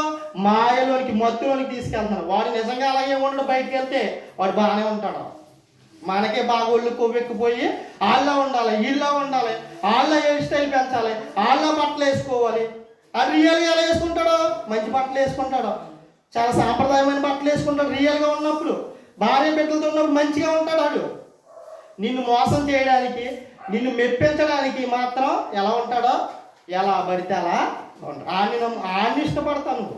4 సినిమాలు వరుస హిట్ అవుతే ఆడే దేవుడు అంటుంది. నీకు ఎవడ దేవుడు? ఆడే దేవుడు. అంటే రాజకీయ నాయకులు దేవుళ్ళు అయిపోయారు ఈరోజు, సినిమా హీరోలు దేవుళ్ళు అయిపోయారు ఈరోజు. చూడండి, అంటే దేవుడు అనే పదానికి అర్థం తెలియదు. అని ఎవరిని పడితే నాన్న అనొచ్చా? నన్ను కన్నవాడు నాన్న అవుతాడా? అంటే ఎవడో దారిపోయి నేను అలా వెళ్ళిపోతున్నాను అనుకోండి, నన్ను తన రక్తం పోసి కన్నవాడు నా తండ్రి అవుతాడు. కానీ నాకు ఏదో పూట అన్నం పెట్టాడానికి వాడు నా తండ్రి అయిపోతాడా? నాకు ఒక గ్లాసు మంచిలు ఇచ్చాడానికి వాడు తండ్రి అయిపోతాడా? వాడు ప్రేమ చూపించున్నాడు అంతే. అంటే ఆయన మానాన్నే, ఈయన మానాన్నే, ఈయన మానంటే సమాజం ఏమంటది? నువ్వు ఎవడో పుట్టావో తెలియదురా అంటది, అవునా కదా? కానీ ఒక పేరెంట్స్ మీటింగ్ జరుగుతుంది అనుకోండి, ప్రజ్ఞానం వాళ్ళ తల్లిదండ్రులు ఎవరండి, వాళ్ళ తండ్రి ఎవరన్నా అడిగారు అనుకో, నేను కూడా అంటే ఎలా ఉంటుంది? ఎవరిని అవమానించినట్టు? నేను కూడా అంటే ఇంకొక అతను ఉన్నాడా? నేనా? లేదండి నేనే అనాలా? ఇప్పుడు నేనేమనాలి? ఇప్పుడు ప్రజ్ఞానం వాళ్ళ డాడీ ఎవరు అన్నారు అనుకో, పేరెంట్స్ మీటింగ్కి వెళ్ళినప్పుడు నేనేనని నిలబడాలా? లేదండి నేను కూడానండి అని నిలబడాలా? ఏమని నిలబడాలి? నేనే అని నిలబడాలి. మరి యేసుక్రీస్తు కూడా ఏమన్నాడు అక్కడ? నేనే. నువ్వు తండ్రి యొద్దకు, దేవుని యొద్దకు వెళ్ళాలంటే నేనే మార్గము, నేనే సత్యము, నేనే జీవము, నేను తప్ప వేరొకడు ఎవడో కూడా దేవుడి యొద్దకి నడిపించే మార్గం ఎవడే లేదు. కాన్ఫిడెంట్గా చెప్తున్నాడు ఆయన. కాన్ఫిడెంట్ లేనోడు ఏమంటాడో, నేను కూడా ఇది చేయగలమంటే చేస్తానండి కానీ చూస్తానండి, లేకపోతే ట్రై చేస్తానండి అంటాడు. కాన్ఫిడెంట్ లేని వాడు ఖచ్చితంగా నగ్గగలను, ఖచ్చితంగా చేయగలను వాడు ఏమంటాడు, నేను చేస్తాను, నేను చేయగలను అంటే అది నేను అనే మాట ఎప్పుడు వస్తుందంటే తాను తప్ప ఎవరో చేయలేనప్పుడే వస్తుంది.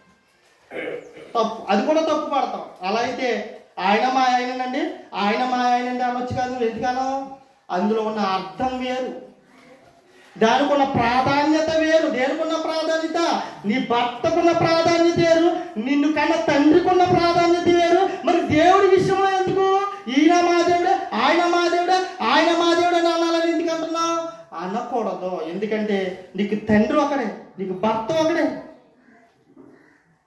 మరి అలాంటప్పుడు ఈ ప్రపంచాన్ని నిర్మించిన దేవుడు ఒక్కడే ఉంటాడో ఆ దేవుడు ఎవరో మనకి తెలియదు. కాబట్టి తెలుసుకోవాలి అనే జ్ఞానం ఉండాలా లేదా? ఉండాలి.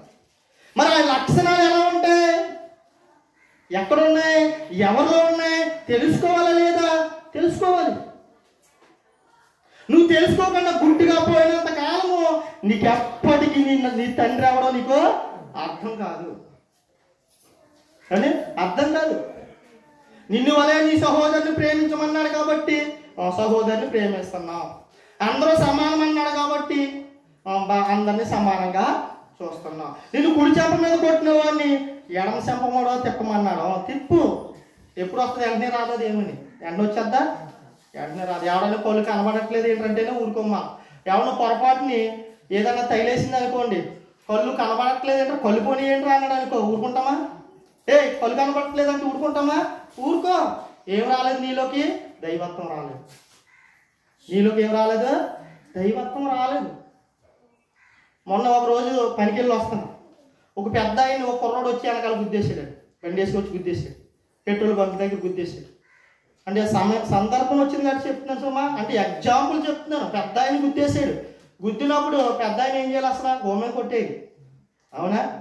కానీ ఆయన ఏమన్నది, వెనక్కి తిరిగాడు, చూశాడు, అమ్మ అన్నాడు, సారీ అండి అంకుల్ గారు అన్నాడు. అయిపోయిందా? ఇప్పుడు ఈయన గుద్దాడు కాబట్టి బండి వేసుకొచ్చి మళ్ళీ రివర్స్లో కొట్టాలా? నేను కొట్టాడు కాబట్టి రివర్స్లో కొట్టాలా? అక్కడ బాగానే ఉందా? కొంచెం ఎదరికి పెట్రోల్ కొట్టించి ఎదరికి వెళ్తాం అంటే నానే ఉన్నట్టున్నాడు. పెట్రోల్ బంక్ పెట్రోల్ కొట్టించుకుని అని వాళ్ళిద్దరూ అనుకుంటున్నారు, డిస్కషన్ చేసి నేను వెళ్తున్నాను, పెట్రోల్ కొట్టించేసుకున్నాను, ఫోన్పే చేయాలి కదా. నన్ను అన్నాడు పెట్రోల్ బంక్ అబ్బాయి, కొంచెం ఎదరికి ఎట్టున్నాను. నేను ఎదరికి పక్కన ఎదర బండి ఉందని పక్క నుంచి వెళ్తున్నాను. పక్క నుంచి వెళ్తున్నాను, లగేజ్ తగిలించుకున్న ఉన్న లగేజ్ బకెట్ సంచో అతను కాలుకో దేనికో తగిలిందంట. అంటే తగిలితే నేను చూడలేదు, నేను డబ్బులు కొడుతున్నాను, ఫోన్పే చేసుకుంటున్నాను. అతను ఫోన్పే చేసుకుంటే ఎక్కడ దారి మైంపుండి చేసుకుంటున్నాడు. అయినా మనం ఏమనలేదు, పక్క నుంచి వెళ్ళే చేస్తున్నాం. ఈ లోపు తగిలింది. అతను ఏమన్నా తెలుసా? ఎదవా, అడవి మనిషి రా నువ్వు, అడవి మనిషి అంటున్నాడు. ఏమనాలి ఇప్పుడు? నేను కొట్టాలా, తిట్టాలా, ఏమనాలా? సారీ అండి, పొరపాటు చూసుకోలేదు, కానీ మీరు అలా మాట్లాడకూడదండి అన్నా. పెద్ద ఆయన గుద్దేసాడు, ఎవడో వచ్చి మనకు అనలేదుడే, అయినా చిన్న మాట అనలేదు కదా ఆయన. మరి మీరెందుకంటే అసలు ఏమి జరగని దానికి బకెట్ ఏదో రాసుకుని వెళ్ళిన బండి వేసుకొచ్చి కొత్తలా నడిపించుకుని పక్కన కడుతున్నాను. బకెట్ తగిలినందుకు ఏమన్నాడు తెలుసా? కళ్ళు కనబడట్లేదంటారు, అడవి మనిషి ఏంట్రా నువ్వు అన్నాడు. అప్పుడు నేనేమనాలి? నన్ను అడుగు మనిషి అంటావేంట్రా? బండి స్టాండ్ వేసి ఏం చేయాలి ఇప్పుడు? వెళ్ళిపోయాడు పీకేలా. అలాంటి వాడు మంచోడు కదా సమాజానికి. లేకపోతే ఏమంటుంది? చేత కానోడు అంటారు, చేత కానోడు. ఈరోజు సమాజం ఎవడైతే ఓర్చుకుంటున్నాడో అని ఏమంటుంది? చేత కానోడు అంటుంది. అంటే అతను అన్నాను, పెద్ద ఆయన చూడండి, డైరెక్ట్గా వచ్చి గుద్దేసిన ఒక్క మాట అన్నాడు. నా తప్పేమీ లేకపోయినా మీరు దానికి అడ్డంగా నిలబడ్డా నేను మిమ్మల్ని ఏమనకుండా పక్క నుంచి వెళ్ళిపోయినా ఏదో బకెట్ తగిలినందుకు మీరు ఎంతగా కోప్పడిపోయి మీరు ఎంత దురుసుగా మాట్లాడుతున్నారు ఏంటండి అన్న. అందరూ ఒకేలా ఉంటారా? ఆయన ఇష్టం అయింది, నా ఇష్టం నాది, నాకు నోరిస్తే ఏమొస్తా ఇప్పుడు బూతులే వస్తాయి అంటాడు అనమాట. ఏమన్నాడు? అందరూ ఒకేలా ఉండాలా? ఆయన ఇష్టమైంది, నా ఇష్టం. చూసారండి, లక్షణాలు మనుషుల్లోనే కనపడతాయి మనకి. నా ఇష్టమో, నా పెట్రోల్ బంక్ అబ్బాయి ఏమండి ఏమీ తగలేదు కదండి, ఎందుకండి అంత అర్థార్థం చేస్తారో, వెళ్ళండి వెళ్ళండి అన్నాడు. ఆయన తిట్టుకుండిపోయాడు. మనం ఏమంటాం ఇంకా? ఏమన్నా కానీ చెబుతున్నా, ఒకవేళ కనుక రాకపోతే నాలో ఏ మాత్రం, నేను మొత్తం ఫుల్ఫిల్ అయిపోయినని చెప్పట్లేదు సుమా, ఏ మాత్రము కూడా క్రీస్తు బీజం నాలో లేదనుకోండి, ఆ క్రీస్తు బోధలు నాలో లేవనుకోండి, నన్ను అంత మాట అంటే ఊరుకుంటాను అసలు? నేను అంటే ఊరుకుంటానా? అడుగు మనిషి కళ్ళు కనపట్టలేదంటే ఊరుకుంటానా? మీరు ఊరుకుంటారా? ఊరుకో. చిన్న మాట అంటే ఊరుకోరు. ఆ స్త్రీలు అసలే ఊరుకోరండి, ఊరుకోరు. నాకు తెలుసు. చిన్న విషయానికి వచ్చేద్దాం మనం. ఎవరైనా ఎంత మాట అంటే ఓర్చుకోలేము. ఎక్కడో దాకా ఎందుకు కూరలు కాడ, పప్పులు కాడ, ఇట్లు కాడ వచ్చేస్తాయి మాట. నేనే నాకేయలేదు, నన్ను సరిగ్గా చూడలేదు, నన్ను పట్టించుకోలేదు, ఇవి ఈ క్రైస్తవ యొక్క లక్షణాలు కాదు. చూడండి, అంటే వ్యత్యాసం చూపిస్తున్నాను. దేవుని కాని వారికి వ్యత్యాసం చూపిస్తున్నాను. ఆయన పిడిగుద్దులు గుద్దేసిన ప్రభువా వీరేమి చేయించున్నారు, వీరికి తెలీదు, అమాయకులు, వీరికి క్షమించన్నాడండి. ఆయన కొరడాలతో కొడుతున్నా ప్రభువా వీరేమి చేయించున్నారు, వీరు ఎరుగురు, వీరిని క్షమించు. ఆయన బోధలు ఉన్నటువంటి స్టెఫెన్ని రాళ్లతో కొట్టి చంపేస్తున్నారండి. ఆయన బోధన ఆయన వెంబడిస్తున్నాడు, రాళ్లతో కొట్టి చంపేస్తుంటే ఆయన ఏం చేస్తాడో తెలుసా? ప్రభువా తండ్రి వీరేం చేయించున్నారు, వీరు ఎరుగురు, క్షమించన్నాడు, కొట్టి చంపేసి. ఇప్పుడు ప్రభు ఆజ్ఞాపిస్తే ప్రభు పక్షాన దూతలు వచ్చి యుద్ధం చేస్తాయి లేదా? ఎన్ని దూతలు వస్తాయి అంటున్నాడు. పేతురు గారు వెళ్ళి ఏం చేశారు తెలుసా? ప్రభు మీద చేస్తున్నావు అని చెవి నరికేశాడు. చెవి నరికేస్తే యేసు ప్రభు వారు ఏమన్నారు? కత్తి పట్టుకున్నవాడు కత్తి చెవినే చంపబడతాడు. ఎవరైతే కత్తి పట్టుకున్నాడో, కత్తితో యుద్ధం చేయాలనుకున్నాడో వారు కత్తితోనే చచ్చిపోతారు. ఎవరైతే నోటి మాటని అదుపులో పెట్టుకోకుండా ఉన్నాడో అదే నోటి మాట వల్ల మరణాన్ని తెచ్చుకుంటాడు. ఎవరైతే తన శరీరాన్ని కంట్రోల్లో పెట్టుకోలేదో అదే శరీరంతో భయంకరమైన రోగం వచ్చి చచ్చిపోతాడు. ఎవడైతే దేనికి పాపానికి చోటిస్తున్నాడో అదే పాపం అని ఏం చేస్తుందంట? చంపేస్తుంది. అటు దేవుడికి దూరం చేస్తుంది, భౌతికంగానూ చచ్చిపోతుంది. మరి కాబట్టి పరలోకానికి మార్గాన్ని చూపించి ఆ యొక్క లక్షణాలు చూపించినటువంటి మహాత్ముని సమాజం చేతకాను అంటుంది. నువ్వు పెద్ద మనిషి అన్నాడు, తిడతా అలా అమ్మంది, పక్కన వాడిని చూసి నేర్చుకోరా అంది. నాకు వినపడుతుంది, దూరంగా ఉన్నాను వినపడుతుంది. పక్కన వాడిని చూసి నేర్చుకోరా, ఆడింకోటి బాబు చేత కొట్టించుకుంటాడు అన్నాడు. నాకు వినపడ్డది చెప్తున్నారు. ఆడు ఎవడంటే ఇప్పుడు బాబు చేత తన్నులు తిన్నాడు ఆడింకోడు. నిన్ను ఆ బాబుని వదిలేశాను కాబట్టి నేను మగోడిని అని చెప్పుకుంటాడు. అదే దైవత్వం, అదే తల్లిదండ్రుల పట్ల ప్రేమ.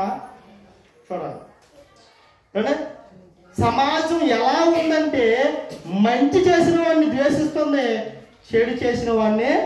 ఎందుకంటే చెడ్డోళం కాబట్టి చెడుని ప్రేమిస్తాం. మంచిగా మారాలనుకున్నవాడు మంచిని ప్రేమించి మంచి వైపు నడుస్తాడు. మంచిగా మారకూడదు అనుకుని నాకు చెడే నచ్చింది, దుష్టత్వమే నచ్చింది, ఈ లోకమే నచ్చింది అన్నవాడు ప్రభు దగ్గరికి రానే నాడు. చాలా మంది ప్రభు దగ్గరికి వచ్చారండి కొన్నాళ్ళు. కొంతమంది చాలా మంది వచ్చారు, కానీ వాళ్ళకి ఏం నచ్చట్లేదు, ప్రభు యొక్క బోధన నచ్చట్లేదు. నువ్వు ఎలా ఉండకూడదు, నువ్వు ఎలా బ్రతకూడదు, నీ శరీరంతో పాపం చేయకూడదు, నీ నోటితో నీ బూట్లు తిట్టకూడదు, అంటే నువ్వు ఎలా పడితే అలా తిరగకూడదు, నువ్వు ఏది పడితే అది ఎలా పడితే అలా బ్రతకూడదు అనేటప్పటికీ మరి మనం చేసే పనులు ఏంటి? పాప పనులే కదా. ఈయనేంట్రా బాబు నన్ను సుఖంగా బతకనిత్తలేదు, అన్ని కంట్రోల్లో పెట్టుకోమంటున్నాడు, శరీరాన్ని కంట్రోల్లో పెట్టుకోమంటున్నాడు, నోటిని కంట్రోల్లో పెట్టేసుకోమంటున్నాడు. అసలు మనం సుఖంగా బతకనివ్వడేమో ఈయన, ఈ దేవుడు వద్దురా బాబు నీళ్ళు పొన్నులు పోలమని అన్నా. ఏమన్నారా? నాకు ఈ దేవుడు వద్దు, సుఖంగా శృంగారించుకుని తిరగలేకపోతున్నాను, సుఖంగా నా శరీరాన్ని అపవిత్రంగా ఎంజాయ్ చేయలేకపోతున్నాను అండి. క్రీస్తు ఏమన్నాడు? ఒక్కతే భార్య ఉండాలి, ఒక్కడే భర్త ఉండాలి. వేరొక పురుషుని నువ్వు కన్నెత్తి చూసిన ఏమన్నాడు? వ్యభిచారం చేసిన వాడు అన్నాడు. వేరొక స్త్రీని కన్నెత్తి చూసినా వ్యభిచారం చేసినట్టే అన్నాడు. చేస్తే కాదు చూస్తేనే అన్నాడు. కానీ మనకం చెయ్యకపోతే ఉండలేక ప్రభులోకి వచ్చిన వాళ్ళు చాలా మంది ఏం చేస్తారట, మళ్ళీ పోయారు లోకంలోనికి. అంటే వ్యభిచారం చేయొద్దు అంటున్నాడు. వ్యభిచారం చేయకపోతే నా బతుకు లేదనుకుంటాం, వ్యభిచారం చేయకపోతే నాకు సుఖం లేదనుకుంటాం, నా నోటి మాటకి ఎలా పడితే అలా బ్రతకపోతే నాకు సుఖం లేదు అనుకున్నారు. మరలా లోకంలోనికే పోయారు. ఎందుకు వెళ్ళిపోయావు? దేవుని యొక్క లక్షణాలు నీకు అర్థం కాలేదు. నువ్వు దేవుని ఎదుట ఏ భయము లేకుండా దేవుణ్ణి ఆరాధించే ధన్యత నా ప్రభు నీకు ఇస్తే ఈ లోకానికి వచ్చి నీకు నువ్వు దేవునికి మధ్య ఉన్న పాపమనే అడ్డుగోడను, పాపమనే నీలో ఉన్నటువంటి వైరస్ను చంపడానికి ఆయన వచ్చి, నిన్ను కాపాడి వైరస్ను చంపడానికి ఆయన వస్తే, లేదు పాపం చేసిన ప్రతి ఒక్కడే దేవుడు అవుతాడు కానీ పాపాన్ని చంపినోడు దేవుడు ఎందుకు అవుతాడని లోకం పాపం వైపే పరుగులు పెడుతుంది. కానీ అసలు ఎందుకు ఈయన అంగీకరించాలి? ఈయన ద్వారానే పాపం ఎందుకు పోతుందంటే తండ్రి అంటున్నాడు. తండ్రి ఒక ఎగ్జాంపుల్ చెప్తున్నట్టు, ఇంకా చాలా విషయాలు చెప్పాలనుకున్న సమయం లేదు కాబట్టి నేను ముగింపులో కాబట్టి చాలా జాగ్రత్తగా వినండి. చూద్దాం. కొరింథీయులకు రాసినటువంటి 2వ పత్రిక 5వ అధ్యాయము 18వ వచనం చూద్దాం. చూడండి. సమస్తమును దేవుని వలనైనవి. ఈ భూమి మీద ఉన్న ప్రతి మనిషి నమ్మాలి, దేవుడు అనేవాడు ఒక్కడు ఉన్నాడు, ఒక్కడే ఉంటాడు.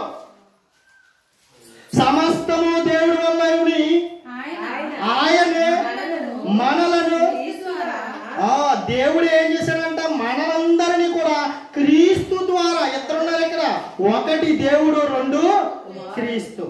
దేవుడు ఎవరు ఈ ప్రపంచానికి తెలియదు.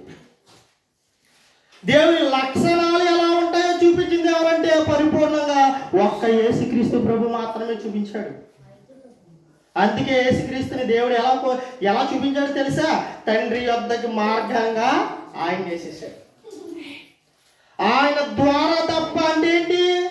ఆయనలా జీవిస్తే తప్ప దేవుని దగ్గర నువ్వు ఎవరిలా జీవిస్తే క్రీస్తులా. చూడండి, ఆ మాట చెప్తున్నాడు. చూడండి ఇక్కడ, క్రీస్తు ద్వారా తనతో సమాధాన పరుచుకుని, క్రీస్తు ద్వారా నిన్ను నన్ను కూడా దేవునికి మనము సమాధానంగా ఉండాలంటే, సహవాసంలో ఉండాలంటే, మనలో ఉన్న పాపం పోవాలంటే ఎవరి ద్వారా పోతుందని దేవుడు చెప్పాడు. పరలోకమందున్న దేవుడు క్రీస్తు ద్వారా మాత్రమే. మీరు అందరూ యేసుక్రీస్తుని అంగీకరించాలి. మీరు క్రీస్తు దగ్గరికి వస్తే తప్ప నా దగ్గరికి మీరు రాలేరు. ఎవరన్నా నా దగ్గరికి రాలేదని ఈ భూప్రపంచం దేవుడు అనేవాడు ఒకడు ఉంటున్నాడని చూసినా ఆ దేవుడు చెప్తున్న మాట ఏమని, ఈ లోకానికి నా కుమారుని క్రీస్తుని పంపించాను, నా లక్షణాలు ఎలా ఉంటాయో చూపించాను, మిమ్మల్ని నా మార్గంలోకి నడిపించడం, నా తట్టు మిమ్మల్ని త్రిప్పడానికి, మీకును నాకును మధ్య ఉన్న పాపమని అడ్డుగోలని తొలగించడానికి ఇదిగో నా కుమారుని క్రీస్తుని పంపాను కదా. ఆయన శిలువ రక్తము ద్వారా మీకును నాకును మధ్య ఉన్న అడ్డుగోడను తీసివేశాడు. మీరు ఆయన ద్వారానే మీరు ఏం చేసుకోగలరు అంటున్నాడో, సమాధాన పరుచుకుంటాం. క్రీస్తు ద్వారా తనతో సమాధాన పరుచుకుని, క్రీస్తు ద్వారా మాత్రమే ఈ భూమి మీద ఉన్న మనిషి దేవుడికి ఏం చేయగలడు? సమాధాన పరుచుకోగలడు. తనతో సమాధాన పరుచుకుని ఆ సమాధాన పరిచర్యను మాకు అదేమనగా దేవుడు వారి అపరాధములను వారి మీద మోపగా, దేవుడు ఏం చేశాడంట, మన పాపాలు మన మీద మోపకుండా తన కుమారుడైన క్రీస్తు మీద మోపేశాడంట. ఎవరిని ప్రేమించి? మనల్ని ప్రేమించి. అంటే మనకున్న వైరస్ను తీసివేయడానికి ఆ వైరస్ అంతా తీసుకున్నది ఎవరు? యేసుక్రీస్తు ప్రభు. మనకున్న పాపమనే అపరాధాన్ని, పాపమనే కరోనా లాంటి వైరస్ని ఆయన తీసేసుకుని ఏం చేశాడు తెలుసా? తండ్రితో సమాధాన పరచడానికి వచ్చాడండి ఈ లోకానికి. తండ్రితో సమాధాన పరచడానికి వచ్చాడని ఈ లోకానికి. అంతే చెప్తే ఏమన్నాడు చూడండి, క్రీస్తునందు లోకమును అన్నాడా, కొంతమంది అన్నాడా? లోకం అంటే ఏంటి? లోకం అంటే ఏంటి? మట్ట, దేశమా? లోకం అంటే ఏంటి? దేశం అంటే మట్టి కాదు, దేశం అంటే మనుషులు అన్నాడు ఒక మహాకవి. కానీ ఈయన అన్నాడు లోకం అంటే మట్టి కాదే, లోకం అంటేనే మనుషులు అంటున్నాడు. చూసారండి, ఎక్కడికి వెళ్ళా బైబిల్ దగ్గరికి రావాల్సిందే. వాళ్ళు కొంతవరకు మాత్రమే చెప్పగలడు. దేవుడు నిన్ను నన్ను సృష్టించిన దేవుడు పరిపూర్ణంగా చెప్పగలడు. ఈ లోకం ఏమనుకుంటుంది, నా దేశంలో ఉన్న వారు మాత్రమే నా నా సహోదరులు అనుకుంటుంది. కానీ దేవుడు అంటున్నాడు, ప్రపంచంలో ఉన్న ప్రతి ఒక్కరు నీ అన్నదమ్ములు, నీ అక్క చెల్లెలు అన్నాడు. ఆయన గొప్పోడా? ఎవరు గొప్పలు చెప్తాను. కానీ పై మాట్లాడండి, దేశం అంటే మట్టి కాదు, దేశం అంటే మనుషులని ప్రతిజ్ఞలు చేస్తారు. కానీ ప్రతి నాయకులు పెద్ద పెద్ద మహానుభావులు నిజంగా చెప్పండి, నీ కులం వేరు, నా కులం వేరు, నీ మతం వేరు, నా మతం వేరు, నీ వర్గం వేరు, నా వర్గం వేరు. చూసుకోవట్లేదండి ఈరోజు సమాజం. ఎవరు తీసుకొచ్చారు దీన్ని అంటే కేవలం స్వార్థపరులు. వారి స్వార్థం కొరకు మనుషులైనటువంటి ప్రజలు, అమాయక ప్రజల్ని అంటే మతం అనే మత్తులో వేరు చేసి, కులం అనే మత్తులో వేరు చేసి, వర్గం అనే మత్తులో వేరు చేసి, వాళ్ళ స్వలాభం కోసం భూమి మీద సమాధానంగా బ్రతుకుతున్న మనుషులు అందరినీ ఏం చేశారు? డివైడ్ చేసేసారు, విభజించేశారు. కానీ ఈరోజు మనిషి యొక్క మానవ మృగంతో మారిపోయినటువంటి మనిషి, మృగంగా మారిపోయిన మనిషి సత్యాన్ని తెలుసుకోలేడు. నీలో ఉన్న నాలో ఉన్న మృగాన్ని బయటికి పారదోలాలంటే ఒకే ఒక్క మార్గం, క్రీస్తు. ఆయన 2000 సంవత్సరాల క్రితం పరలోకంలో నుండి భూమి మీదకు వచ్చాడు. నీలో నాలో ఉన్న పాపం అనే వైరస్ను తొలగించడానికి, చంపడానికి కాదని వచ్చింది. పాపం చేసిన ప్రతి ఒక్కరిని చంపాలనుకుంటే ఒక్క క్షణం పని. నేను తండ్రిని వేడుకుంటే 72,000 మంది దేవదూతలు వచ్చి యుద్ధం చేస్తానని యేసుక్రీస్తు ప్రభు. ఆయన చేయలేక నేను తండ్రికి మొరపెట్టుకుంటే ఎన్ని వేల దూతలు వస్తాయట? 72,000 యోధులు వస్తారు. అంత గడ్స్ ఉన్నాయి. నేను పీక్కోలేనంటదేంటి ప్రపంచం మేకులు అంటే? నేను తండ్రికి ఒక మాట చెప్తే సరిపోతే 72,000 మంది యోధులు వచ్చి నా తరపున యుద్ధం చేయగలరు. కానీ నేను కోరుకున్నది అది యుద్ధం కాదు, కోరుకుంది శాంతి మార్గాన్ని నేను కోరుకున్నాను. నేను యుద్ధం కాదు కోరుకున్నది, మనుషుల్లో ఉన్న సమాధానాన్ని దేవునితో సమాధానపరచడానికి వచ్చాను. మనుషులు ఉన్న పాపాన్ని తీసివేయడి దేవునితో సమాధానపరచడానికి వచ్చాను. మన శత్రువుల నుండి ఏం చేయాలంటాడో మనం చదువుకున్నాం. మన శత్రువుల నుండి మన జీవిత కాలమంతయు, మనలో ఉన్న శత్రువు ఎవడో పక్కుడు కాదండి శత్రువు, మనలో అనేకమైనటువంటి శత్రువులు ఉన్నారు. వారందరి నుండి తప్పింపబడి మన జీవిత కాలమంతయు దేవునితో సమాధానపరచబడాలని, దేవునితో ఏ భయము లేకుండా దేవుని పరిశుద్ధముగాను నీతిగాను ఆయన ఆరాధించాలని క్రీస్తు ఈ లోకానికి వచ్చాడండి. దేవుని యొద్దకు మనల్ని నడిపించడానికి ఆయన ఈ లోకానికి వచ్చాడు. కానీ ప్రపంచం ఈరోజు క్రీస్తుని తప్పు పడుతుంది. ఒక మంచి వ్యక్తిని, మహానుభావుని ఏం చేసింది? తప్పు పడుతుంది. ఎందుకు తప్పు పడుతుంది? చెడు ఇష్టం కాబట్టి. మంచి చేయాలనుకున్నవాడు, మంచి ఆలోచన ఉన్నవాడు, మనకు సాక్షి ఉన్నవాడు ఖచ్చితంగా క్రీస్తు దగ్గరికి వస్తాడు. ఆయన యొక్క గొప్పతనాన్ని, ఆయన యొక్క త్యాగాన్ని గుర్తెరిగిన వాడు దేవుని దగ్గరికి వస్తాడు. చూడండి, అందుకే మనం ఈ మాట ముగించుకున్నాం. క్రీస్తునందు లోకము తనతో సమాధానపరుచుకున్నాడంట. తనతో ఎవరి ద్వారా? క్రీస్తు ద్వారా మాత్రమే దేవునితో నేను సమాధానపరచుకోగలను. ఎలా అంటే ఆయన బ్రతుకు జీవితాన్ని చూడండి, ఆయన ఈ లోకానికి వచ్చి ఈ భూమి మీద చేసిన బోధ చూడండి, ఆయన విధానం చూడండి, ఆయన ఎలా అయితే జీవించాడో అలా జీవించగలగాలంటే మీరు ఆయన యొద్దకు రాయండి, ఆయన గుర్తెరగండి. అందుకే ఆయన ఈ లోకానికి నేను పంపించాను అని చెప్తున్నాను. కొలసీలకు రాసిన పత్రిక 1వ అధ్యాయము, కొలసీలకు రాసిన పత్రిక 1వ అధ్యాయము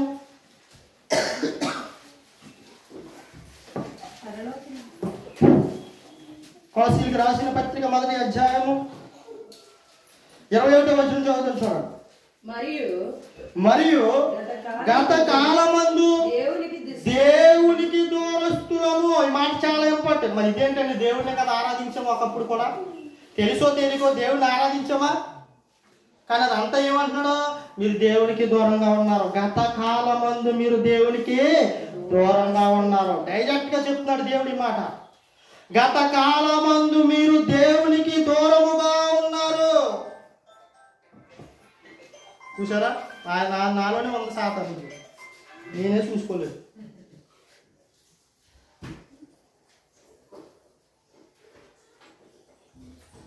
గత కాలమందు దేవునికి దూరముగా ఉన్నాము. చూడండి ఏమన్నాడు? దేవునికి దూరస్తులమును. మీ దుష్క్రియ దేని వల్ల దేవునికి దూరంగా ఉన్నామో చెప్తున్నాడు. ఏదో తప్పు కాదు, ఎవడు నీ పక్కోడు తప్పు కాదు, పరాయి మతస్థుడు తప్పు కాదు. నువ్వు దేవునికి దూరంగా ఉండడానికి నీలో ఉన్న పెద్ద శత్రువు ఉన్నాడు, అది ఏదో కాదు, దూరస్తులమును దుష్ట క్రియల వలన మీ మనస్సులో చూడండి దేని వల్ల దేవునికి దూరంగా ఉంటుందండి ఈ సమాజం? వేరే మతం వల్ల కాదు, వేరే వ్యక్తి వల్ల కాదు, దేవుడు అనబడిన వారి వల్ల కాదు. దేవునికి దూరంగా ఉంటుంది. నువ్వే దేవుడికి దూరంగా ఉంటున్నావు. దేని వల్ల చెప్తున్నారు చూడండి, మీ దుష్క్రియల వలన మీ మనసులో విరోధ భావము గలవారునే ఉండిన మిమ్మును కూడా. మీ మనసులో ఏ భావం ఉంది? విరోధ భావం ఉంది. ఒకప్పుడు క్రీస్తు అంటే విరోధ భావం, క్రీస్తు అంటే హేళన భావం, క్రీస్తు అంటే అవహాస్యం చేసిన భావం నాకు కూడా ఒకనాడు. అంటే నేను కూడా ఒకనాడు క్రీస్తుని ఎగతాళి చేసిన వాడినే.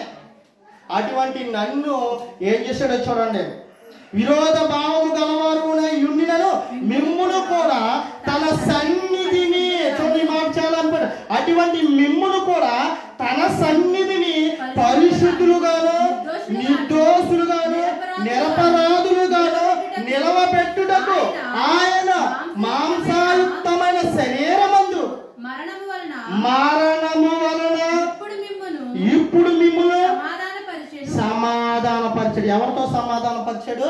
దేవునితో సమాధానపరిచాడు. దేవునికి దూరంగా ఉన్న నిన్ను నన్ను కూడా క్రీస్తు శరీరం మీద మాంసాయుక్తమైన శరీరం ద్వారా ఏం చేశాడంటే, మన అపరాధములు మన దుష్క్రియల వల్ల మనం దేవునికి దూరంగా బ్రతుకుతున్నప్పుడు ఆయన ఈ లోకానికి వచ్చి దేవుణ్ణి ఎలా అన్నాడు? తన సన్నిధిని. ఎందాకేం చదువుకున్నావు? దేవుణ్ణి నిర్భయులుగా తండ్రిని పరిశుద్ధముగాను నీతిగాను ఆరాధించడానికి సేవించడానికి ఆ రక్షణ యొద్దకే భూమి మీదకే వచ్చింది. ఇక్కడ ఏమంటున్నాడు? మరలా ఇక్కడ ఏమంటున్నాడు చూడండి, తన సన్నిధిని అంటే దేవుని మందిరములో పరిశుద్ధులుగాను నిర్దోషులుగాను నిరపరాధులుగాను నిలవబెట్టడానికే ఆయన ఈ లోకానికి వచ్చారు. ఎవరో? యేసుక్రీస్తు ప్రభు. నీకు దేవుని ఎలా ఆరాధించాలో తెలియదు, దేవునికి నీకు మధ్య ఉన్న రిలేషన్ ఏంటో నీకు తెలియదు. కాబట్టే క్రీస్తును దేవుడి లోకానికి పంపించాడు. అందుబట్టే నీలో ఉన్న పాపం పోయింది. నువ్వు ఎలా దేవుని ఆరాధించగలవు? నిర్దోషిగా దేవుని ఆరాధించగలవు. నీలో ఉన్న అపవిత్రత పోయింది, నువ్వు పరిశుద్ధంగా దేవుని ఆరాధించగలవు. నీలో ఉన్నటువంటి అపరాధములు పోయి నిరపరాధిగా దేవుని ఆరాధించగలవు. ఇప్పుడు అలా నిన్ను నన్ను దేవునికి దగ్గర చేయడానికి ఆ మహోన్నతుడైనటువంటి క్రీస్తు తండ్రితో ఉండవలసిన ఆయన అంటే తండ్రి దగ్గర ఉంటే ఎంత ఆనందంగా ఉంటాడు చెప్పండి. ఆయన అటువంటి మహానుభావుడు ఆ పరలోకము నుండి తండ్రితో ఉన్న ప్రేమను వదులుకుని ఈ భూమి మీదకి నిన్ను నన్ను ప్రేమించి మనందరినీ కూడా దేవునితో సమాధానపరచడానికి 2000 సంవత్సరాల క్రితం మన కొరకు ఈ భూమి మీదకి వచ్చి తన మాంసాయుక్తమైనటువంటి దేహాన్ని నలగగొట్టుకుని సిదగొట్టుకుని రక్తాన్ని ప్రోక్షించి ప్రక్షాళన కొరకు శిలువ మరణానికి అప్పగించిన ఆయన హేళన చేస్తున్నావా నువ్వు? ఎలా మాట్లాడుతున్నావు చూడండి. ఒకనాడు నేను కూడా క్రీస్తు విరోధిగా బ్రతికిన వాడిని, ఒకనాడు నేను కూడా క్రీస్తుకి హేళనగా బ్రతికిన వాడిని. కానీ నాలో ఒకే ఒకటి ఉండేది, ఎవరు నిజమైన దేవుడు అనే ఆలోచన నిరీక్షణ ఉంది నాలో. ఒకనాడు క్రీస్తుని హేళనగానే మాట్లాడు, ఒకనాడు క్రీస్తు గురించి అవహేళనగానే మాట్లాడు, శత్రువుగానే మాట్లాడాను. కానీ నాలో ఒకే ఒక లక్షణం ఉన్నది. ఏంటో తెలుసా? నిజమైన దేవుడు ఎవరు? ఎంతమంది దేవుళ్ళు ఉన్నారు, నా నిజమైన తండ్రి ఎవరు అని నేను నిరీక్షణ చేపట్టాను. గుడ్డిగా నమ్మలేదండి, నేనేమి గుడ్డిగా నమ్మలేదు. ఆధారాలతో నిరీక్షణ కలిగి దేవుని తెలియబడని దేవునికి ప్రార్థించి దేవుణ్ణి వేడుకుంటే దేవుడు నా కళ్ళకి గుడ్డుతనాన్ని తొలగించి, ఇదిగో నేనెవరో నీకు తెలియాలంటే 2000 సంవత్సరాల క్రితం ఈ భూమి మీదకి యేసు ప్రభు వచ్చాడు, ఆయన యొద్దకి వెళ్ళు నువ్వు, ఆయనే నేనెవరో మీకు తెలియజేస్తాడు. అందుకే యోహాను సువార్త 1:18 వచనం ఏమన్నాడు? దేవుణ్ణి ఎవరును ఎప్పుడును ఎన్నడూ చూడలేదు. మరి ఎవరయ్యా దేవుడు ఎలా ఉంటాడో చెప్పిందంటే ఒక్క యేసుక్రీస్తు ప్రభు మాత్రమే. ఆయన ఏం చేశాడంట? బయలుపరిచాడంట. ఇదిగో దేవుని లక్షణాలు, ఇదిగో దేవత్వం యొక్క లక్షణాలు ఎలా ఉంటాయి. అవునా కాదండి? చదవండి ఒకసారి. ఎవడును ఎప్పుడైనను దేవుని చూడ, ఎవడును ఎప్పుడు ఈ భూమి మీద పుట్టిన వాడు ఎవడో కూడా ఎప్పటి వరకు దేవుని ఎవడో చూడలేదు. మరి ఎవరు చూశారని అంటే ఒక్క యేసుక్రీస్తు ప్రభు మాత్రమే చూశారు. దేవుడు ఎలా ఉంటాడో ఆయనకు మాత్రమే తెలుసు. ఎందుకంటే తండ్రి రొమ్మున ఉండి వచ్చిన ఆయన, తండ్రి రొమ్మున ఉన్న అద్వితీయ కుమారుడే దేవుడిని బయలుపరిచిన తప్ప ఎవడో కూడా దేవుణ్ణి ఎలా ఉంటాడో, దేవుడు ఎలా ఉంటాడో ఎవడో కూడా చెప్పలేదు పరిపూర్ణంగా. ఒక్క యేసుక్రీస్తు ప్రభు మాత్రమే ఈ లోకానికి 2000 సంవత్సరాల క్రితం వచ్చి దేవుని దేవునిగా చూపించినటువంటి వ్యక్తి. ఇదిగో పరలోకమందు ఉన్నటువంటి దేవుని లక్షణాలు ఎలా ఉంటాయి. ఆయనకి నువ్వు అర్పించే బలులు అవసరం లేదు. ఏం కావాలి? విరిగి నలిగిన హృదయమే ఆయనకి కావాలి. నీ కొరకు నేను ఆల్రెడీ ఎప్పుడో 2000 సంవత్సరాల క్రితమే శిలువ మీద ప్రాణం పెట్టేశాను. నీ పాప పక్షాల కొరకు రక్తాన్ని చిందించాను. నువ్వు నన్ను అంగీకరించి నేను ఎలా బ్రతికేనో అలా బ్రతకగలిగితే కనుక ఆ పరలోకమందున్న దేవుడు ఎవరో నీకు అర్థమవుతాడు. ఆ దేవుని దేవుడిగా గుర్తించగలవు. అప్పుడు నువ్వు దుష్టుడిగా ఉన్న నువ్వు దైవత్వంలోనికే నడిపించబడతావు. నాలో ఉన్న శత్రువుని నేను బయటికి తీసివేసానంటే కనుక నేను ఎవరిలా మారగలనంట?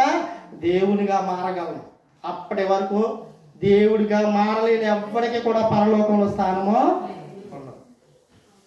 మనలో పాపం అనేది ఉన్నంతసేపు, పాపం అనే వైరస్ ఉన్నంత సేపు కూడా మనం బాప్తిసం